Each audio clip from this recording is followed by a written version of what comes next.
Me presento, me llamo Moisés Gallo, obviamente, soy biólogo marino de formación y me dedico a la comunicación y la educación ambiental de formación. Así que yo también igual como que no me dedico a la investigación gracias a Poseidón y me dedico solamente a meter la cuchara de temas marinos, a contar historias y es precisamente por eso que me anoté hoy día, porque me gustaría contarles una historia de cómo la caca de unos pajaritos marinos en un rincón del Pacífico cambió la agricultura y cómo producimos alimentos para siempre. Pero para eso me gustaría como comenzar con retrotraerme a cosas más fomes, como la escenografía, pero no digan que yo lo dije, pero partiendo con algo súper importante que tenemos acá en Chile, en el Pacífico Sur en realidad, que es el sistema de la corriente de Humboldt. Entonces, el primer factor para contar esta historia, para entender esta historia, es la famosa corriente de Humboldt. Que la corriente de Humboldt no es más que una masa de agua gigantesca que se desplaza de sur a norte y que en ese camino hace que afloren una cantidad de nutrientes astronómicas, si me permite la expresión ahí, José, y esa cantidad de nutrientes permite una explosión de vida de microorganismos, básicamente toda la trama trófica de abajo hacia arriba, y en particular, y lo más importante en el contexto de esta historia, a estos señores, las anchoetas. Las anchoetas son uno de los peces más numerosos del planeta, y gracias a las anchoetas se puede decir que el sistema de la corriente de Humboldt es uno de los más productivos del mundo, si es que no el más. Bueno, entonces, ¿qué pasa cuando hay una cantidad gigantesca de alimento, hay una cantidad gigantesca de peces, por ende hay una cantidad gigantesca de pájaros? En caso particular, que nos viene esta historia, las que se llaman aves guaneras. Las aves guaneras como el pelícano, nuestro famoso pelícano Humboldt, casi como la vista de todas las caletas del país, sus buenos pelícanos parados por ahí. También el piquero, probablemente en la costa lo habrán viendo planeando 20, 30 metros y de repente se zambullen, y por eso se llama que nos tiramos un piquero, un dato curioso. Y la más importante de todas es el cormorán guanay, que de hecho se llama cormorán guanay porque viene de guano. Entonces, estas son las que se denominan aves guaneras. ¿Por qué? Porque en sus colonias en la costa del Pacífico forman agrupaciones de miles, decenas de miles de aves, e incluso anidando en un mismo islote, en una misma zona de la costa. ¿Y qué pasa con esas aves? No solamente se reproducen, no solamente se alimentan, sino que en la colonia hacen caca, mucha caca, demasiada caca. Entonces, ese es un factor, la productividad primaria de la corriente de Humboldt, que nos da alimentos, permite sostener estas poblaciones gigantescas de aves que han hecho caca en estos islotes por miles y miles de años. El segundo factor es la otra parte, la contraparte. Ojalá que haya un meteorólogo por acá, por favor, para no tener que explicar esto. Pero el sistema de la corriente de Humboldt tiene un componente atmosférico, que se llama un sistema de alta presión. En el norte, en particularmente, este sistema de alta presión es el que formó el desierto de Atacama. Son zonas con muy poca precipitación, casi nula, diría yo, lo que permite tener uno de los desiertos más secos del mundo. Entonces, ¿por qué es importante? Porque para que se junte esta caca, no puede haber lluvia. Cuando hay lluvia, simplemente la caca se escurre. En el sur pasa eso. Llueve, se escurre, la caca no se junta. Entonces por primera vez tenemos una cantidad enorme de alimento que genera mucha caca y una ausencia de lluvia que permite que esa caca se acumule. Y se acumula formando costras de decenas de metros de altura en algunos lados, después de miles y miles y miles de años de aves haciendo su vida, haciendo cacuca, alimentándose, reproduciéndose. Entonces, estos son como los islotes característicos que podemos ver principalmente en la parte norte de Chile, en la parte sur del Perú, que son islotes secos con una costa blanca que no es más que guano, y por lo general con una colonia gigante de arriba, porque es un lugar tranquilo para anidar, es un lugar tranquilo para reproducirse, para hacer su vida. Y bueno, estos islotes, ¿quiénes fueron los primeros que los descubrieron? Fueron las civilizaciones preincaicas en un primer lugar, y en segundo lugar, los propios incas. Los propios incas, en su extensión territorial, tenían un gran problema, que el terreno era muy seco, era muy árido, era muy rocoso, no permitía sostener un imperio.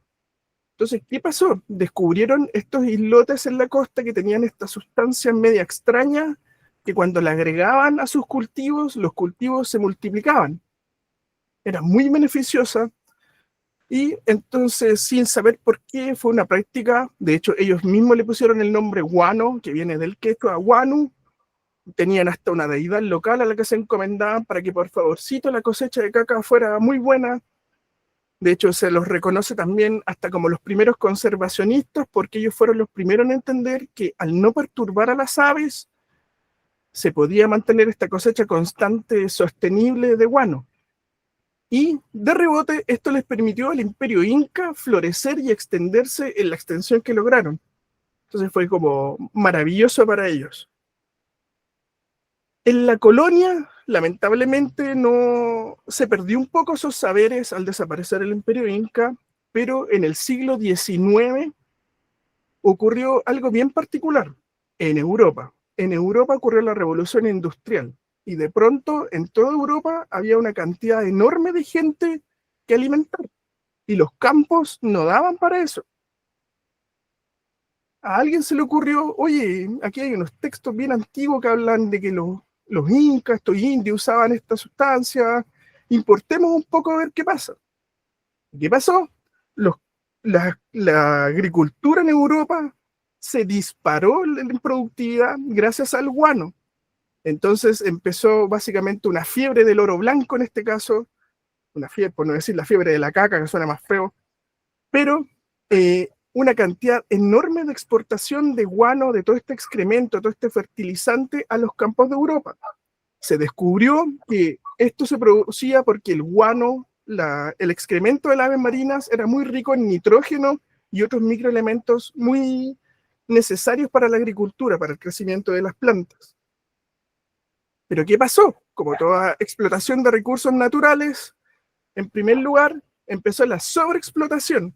Entonces la imagen que está ahí en medio, esa es la isla más famosa guanera que está en Perú, que se llama Isla Chincha.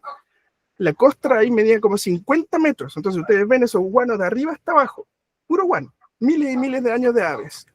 Pero para eso se necesitaba mucha mano de obra, y esa mano de obra se consiguió trayendo a chinos, los famosos chinos culíes en el norte, que fueron engañados a traerlos con contratos de trabajo a las islas, básicamente a morir, porque morían por millones, por miles y miles. Acá en Chile se engañó a la gente del pueblo chango, incluso fueron hasta Rapa Nui a buscar obreros para engañarlo y llevarlo a las islas a trabajar extrayendo guano. Todo eso para sostener la agricultura allá en Europa. Y de hecho en Chile también fue importante, no solamente en Perú, en Chile fue importante. En Chile tenemos Mejillones. Mejillones se fundó porque se necesitaba un puerto desde donde embarcar el guano que se había encontrado en los cerros circundantes. Era guano de mucha antigüedad, casi fósil, diría yo.